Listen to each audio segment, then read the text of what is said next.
பிதா சுதன் பரிசுத்த ஆவியின் பெயராலே ஆமேன். ஆண்டவர் உங்களோடு இருப்பாராக, உம் ஆன்மாவோடும் இருப்பாராக. புனித பவுல் உரோமியருக்கு எழுதிய திருமுகத்தில் இருந்து வாசகம். அதிகாரம் 3 இறைவார்த்தை 23.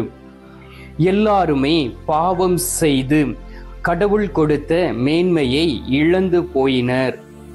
ஆண்டவரின் அருள்வாக்கு. இறைவா உமக்கு நன்றி.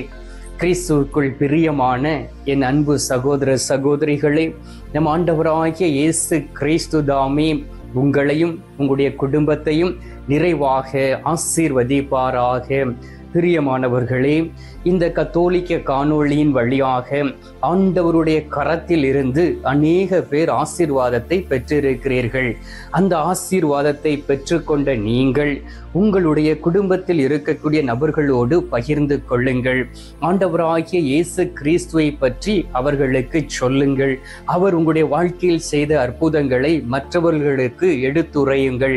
எனவேதான் அவர்களுடைய வாழ்க்கையிலும் விசுவாசம் அதிகரிக்கும். கடவுள் மீது நம்பிக்கை கொள்வார்கள். அவர்களும் ஆண்டவரை தேடி வருவார்கள். ஆண்டவரை தேடி வரக்கூடிய பிள்ளைகளுக்கு எந்த நாளும் அவர்களுடைய மேன்மை குறைவது இல்லை. அவர்கள் மேன்மையை இழந்து போக மாட்டார்கள். ஆனால் கடவுள் கொடுத்த மேன்மையை எப்படி இழந்து போய் விடுகிறார்கள் என்பதை நாம் அறிந்து இருக்க வேண்டும். பிரியமானவர்களே, நம்மளுடைய வாழ்க்கையில் இருக்கக்கூடிய ஒரு பெரிய பிரச்சனை என்ன தெரியுமா? அது நம்மளுடைய பாவம். பாவம் பல வகைப்படும். பாவம் தீமையை கருகொள்ளும். அந்த தீமை நமக்குள் இருந்து உருவாகி மற்றவர்களை அழித்து கொள்ளக்கூடிய அளவுக்கு நம்மையே நாம் சாத்தானுடைய கரத்தில் அடிபணிந்து கொள்வோம். எனவேதான் நாம் ஆண்டவர் கொடுத்த மேன்மையை தக்க வைத்துக் கொள்ள வேண்டுமே என்றால் சாத்தானை விட்டு விலக வேண்டும். பாவத்தை கண்டு ஓட வேண்டும். பாவ சூழ்நிலைகளில் சிக்கி விடாதபடி நாம் வாழக்கூடியவர்களாக இருக்க வேண்டும். அப்பொழுதுதான் கடவுள் கொடுத்த அந்த மேன்மையை நம்மால் இழந்து போக முடியாது. கடவுளுடைய மேன்மையை பெற்றுக்கொள்வது எப்போது நாம் பெற்றுக்கொள்வோம்? யார் யாரெல்லாம் கடவுளை தேடி வருகிறார்களோ, யார் யாரெல்லாம் விசுவாசத்தோடும் நம்பிக்கையோடும் நற்கருணை நாதர் மீது கண்களை பதிய வைத்து அனுதினமும் அவருடைய வேதத்தை தியானித்து அவருடைய வேதத்தின்படி நடந்து அவர் கற்றுக் கொடுப்பவற்றை மனதில் நிறுத்தி வாழக்கூடிய பிள்ளைகள் ஒரு நாளும் கடவுளுடைய மேன்மையை இழந்து போக மாட்டார்கள். ஆனால் நாம் தவறக்கூடிய வேளையிலே நமக்குள் இருக்கக்கூடிய அந்த பரிசுத்த ஆவியானவர், நமக்குள் இருக்கக்கூடிய கடவுளுடைய வல்லமை நம்மிடம் இருந்து கடந்து போய் விடுகின்றது. பாருங்கள், அரசர் சவுலை ஆண்டவர் தேர்ந்தெடுக்கின்றார். அவரை அரசராக திருப்பொழிவு செய்து இஸ்ரவேல் மக்களுக்கு அவரை அரசாளும்படியாக செய்கின்றார். அவர் செய்த பாவத்தின் நிமித்தம் ஆண்டவர் கொடுத்த மேன்மையை இழந்து போய்விட்டார். ஆண்டவர் கொடுத்த அந்த ஆசீர்வாதங்கள் எல்லாவற்றையும் இழந்து போய் கடைசியாக அவர் மரணித்து போனார். அதே போல் சாம்சனுடைய வாழ்க்கையை நீங்கள் எடுத்து பாருங்கள். பிரியமானவர்களே, அவரை மாறி பரிசுத்த ஆவியானுடைய வல்லமையை பெற்றுக்கொண்ட நபர் இந்த உலகத்தில் யாருமே கிடையாது. தனி ஆளாக நின்று மிதியானியர்களை விரட்டி அடித்த மனிதர். ஆண்டவருடைய கரம் அவரோடு கூட இருந்தது. ஆண்டவர் கொடுத்த வார்த்தையின்படி அவர் இந்த உலகத்தில் வாழ்ந்து கொண்டு இருந்தார். ஆனால் பாவத்திற்கு மேல் பாவம் செய்து ஆண்டவர் கொடுத்த மேன்மையை இழந்து போய் ஆண்டவர் கொடுத்த அருளை இழந்து போன நேரத்திலே அவர் எள்ளி நகையாடக்கூடிய ஒரு பொம்மையை போல மாறி போனார். ஆண்டவருடைய பிரசன்னம் அவரை விட்டு கடந்து சென்று விட்டது. அதே போல் பாருங்கள், புதிய ஏற்பாட்டிலே யூதாஸ் இஸ்காரியத்தினுடைய வாழ்க்கையை ஆண்டவராகிய இயேசு கிறிஸ்து எவ்வளவோ முறை அவரிடம் தனியாக பேசிய பொழுதும் மறைமுகமாக பேசிய பொழுதும் அவருடைய எண்ணம் எப்படியாவது இயேசுவை காட்டிக் கொடுக்க வேண்டும் என்று சொல்லி அவருக்குள் இருந்தபடியினால் அவர் ஆண்டவராகிய இயேசு கிறிஸ்துவை காட்டிக் கொடுத்தார். 30 வெள்ளிக்காசுக்காக ஆண்டவருடைய மேன்மை இழந்து போய் ஒரு இருளில் தள்ளப்பட்ட ஒரு மனிதராக மாறினார். அவர் பாவம் செய்த பொழுதும் அதிலிருந்து மனம் மாறவில்லை. பாருங்கள், தாவீதும் பாவம் செய்தார். அவர் ஆண்டவர் கொடுத்த மேன்மை இழந்து போவதற்கு முன்பாக தான் செய்த பாவங்களை ஆண்டவரிடம் அறிக்கையிட்டு பாவ மன்னிப்பு நிச்சயத்தை பெற்றுக்கொண்டு கடவுளுக்கு உகந்த ஒரு வாழ்க்கையை மீண்டும் வாழ்ந்தபடியினால் ஆண்டவருடைய கரம் அவரோடு கூட இருந்தது. புனித பேதுருடைய வாழ்க்கையை பாருங்கள்.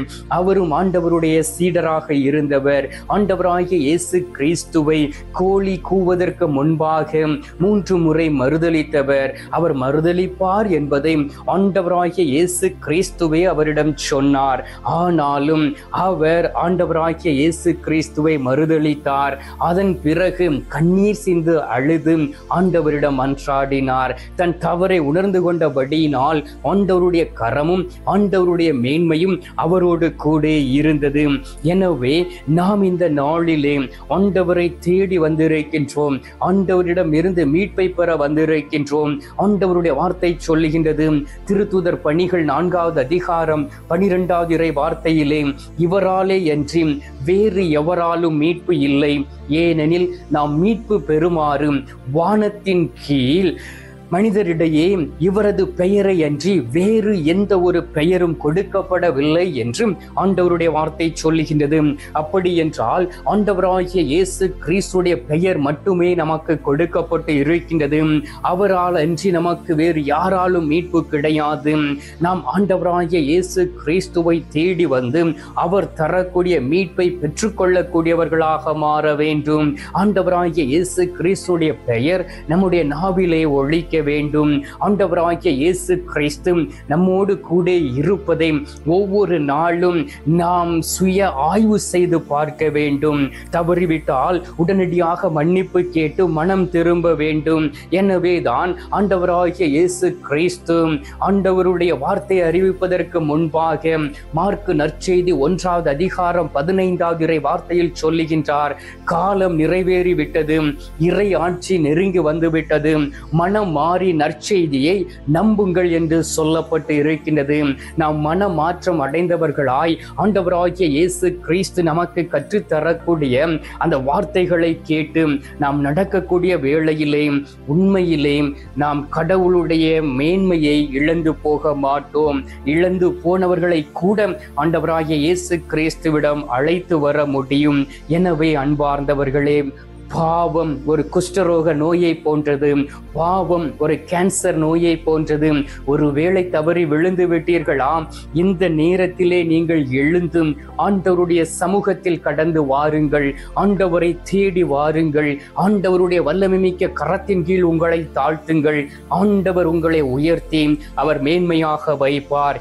எனவே ஆண்டவர் கொடுத்த அந்த அருமையான நாளிலே, ஆண்டவரே, நான் உமது மேன்மை இழந்து போய்விடக் கூடாது. நான் உமது மேன்மையை இழந்து போனால் என்னால் இந்த உலகத்தில் வாழ முடியாது. நான் கடவுளுடைய வல்லமையை இழந்து போனால் நான் சாத்தானுடைய கரத்தில் விழுந்து விடுவேன் என்று சொல்லி நம்பிக்கையோடு நற்கருணை நாதரிடம் கரங்களை கும்பிட்டு தாழ் பணிந்து என்னோடு இணைந்து ஜெபிப்பீர்களா? நாம் இப்பொழுது ஜெபிக்கலாம். எங்கள் பரலோக தந்தையே, இயேசு கிறிஸ்துவே, தூயனல் ஆவியே, தந்தையே, இந்த அருமையான காலை பொழுதிற்காக உமக்கு நன்றி சொல்லி உம்மை துதிக்கிறேன் சுவாமி. இந்த காலை பொழுதிலே விசுவாசத்தோடும் நம்பிக்கையோடும் என் ஆண்டவராகிய இயேசு கிறிஸ்துடைய அருளை பெற்றுக்கொள்ள தேடி வந்திருக்கக்கூடிய ஒவ்வொரு பிள்ளைகளையும் ஆசீர்வதிப்பீராக. ஆண்டவரே, உமது வல்லமையான பிரசன்னத்தில் நிரம்பி ஜெபிக்கக்கூடிய பிள்ளைகளுடைய ஜெபம் தூபத்தை போல் உமது திரு சமூகத்தில் கடந்து வருவதாக. யார் யாரெல்லாம் விண்ணப்பங்களை ஏறெடுத்து ஜெபித்துக் கொண்டு இருக்கிறார்களோ அவருடைய விண்ணப்பங்கள் எல்லாவற்றையும் ஆசீர்வதிப்பீராக. என்னுடைய வாழ்க்கை மாற வேண்டும். நான் மனமார்ந்து என் ஆண்டவருக்கு உகந்த ஒரு வாழ்க்கை வாழ வேண்டும். என்னுடைய வாழ்க்கை மாறாமல் இருக்கிறது என்கின்ற எண்ணத்தோடு உம்மை தேடி வந்து மனமாற்றத்திற்காக ஜெபிக்கக்கூடிய பிள்ளைகளுடைய ஜெபம் என் ஆண்டவருடைய திரு சமூகத்தை எட்டுவதாக.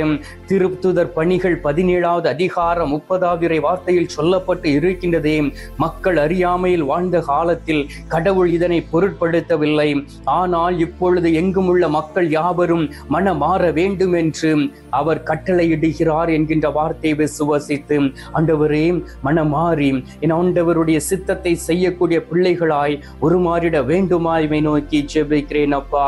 அருமையான இந்த நேரத்திலே காலை பொழுதிலே நீர் எங்களுடைய ஜெபத்தை கேட்டிருப்பதற்காக உமக்கு நன்றி. ஜெபத்தை கேட்டு பதில் தந்திருப்பதற்காக உமக்கு ஸ்தோத்திரம், ஸ்தோத்திரம், ஸ்தோத்திரம். மீட்பரும் இரட்சகருமான இயேசுவின் திருக்கரத்தில் ஒப்பு கொடுத்து எங்கள் தாய் கன்னி மரியாள் வழியாக ஜெபிக்கின்றோம். அன்பு தந்தையே, ஆமீன். பரலோகத்தில் இருக்கிற எங்கள் பிதாவே, உம்முடைய நாமம் அர்ச்சிக்கப்படுவதாக. உமது ராஜ்யம் அருக, உமது சித்தம் பரலோகத்தில் செய்யப்படுவது போல பூலோகத்திலும் செய்யப்படுவதாக. எங்கள் அனுதின உணவை எங்களுக்கென்று அளித்தருளும். எங்களுக்கு தீமை செய்கிறவர்களை நாங்கள் பொறுப்பது போல எங்கள் பாவங்களை பொறுத்தருளும். எங்களை சோதனை விழவிடாதையும் தீமையில் இருந்து எங்களை ரட்சித்தருளும். ஆமீன். அருள் நிறைந்த மரியே வாழ்க, கர்த்தர் உடனே பெண்களுக்குள் ஆசீர்வதிக்கப்பட்டவள் நீரே. உம்முடைய திருவயிற்றின் கனியாகிய இயேசும் ஆசீர்வதிக்கப்பட்டவரே. அஜிஷ்ட மரியே, சர்வேசனுடைய மாதாவே, பாவிகளா இருக்கிற எங்களுக்காக இப்பொழுதும் எங்கள் மரண நேரத்திலும் வேண்டிக் கொள்ளும். ஆமீன். பிதாவுக்கும் சுதனுக்கும் பரிசுத்த ஆவிக்கும் மகிமை உண்டாவதாக. ஆதியில் இருந்தது போல இப்பொழுதும் எப்பொழுதும் என்றென்றும் இருப்பதாக. ஆமேன். அன்பார்ந்தவர்களே, நற்கருணை நாதர் தரக்கூடிய ஆசீர்வாதத்தை பெற்றுக்கொள்வோம். எந்த சூழ்நிலையிலும் கடவுளுடைய மேன்மை இழந்து போய்விடக் கூடாது. தவறு செய்துவிட்டீர்கள் என்றால் மனம் மாறி ஆண்டவரிடம் திரும்புங்கள். அவர் உங்களை பொறுப்பெடுத்துக் கொள்வார்.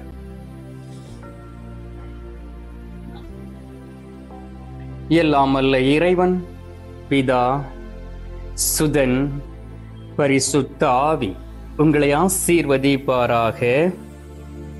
ஆமீன்.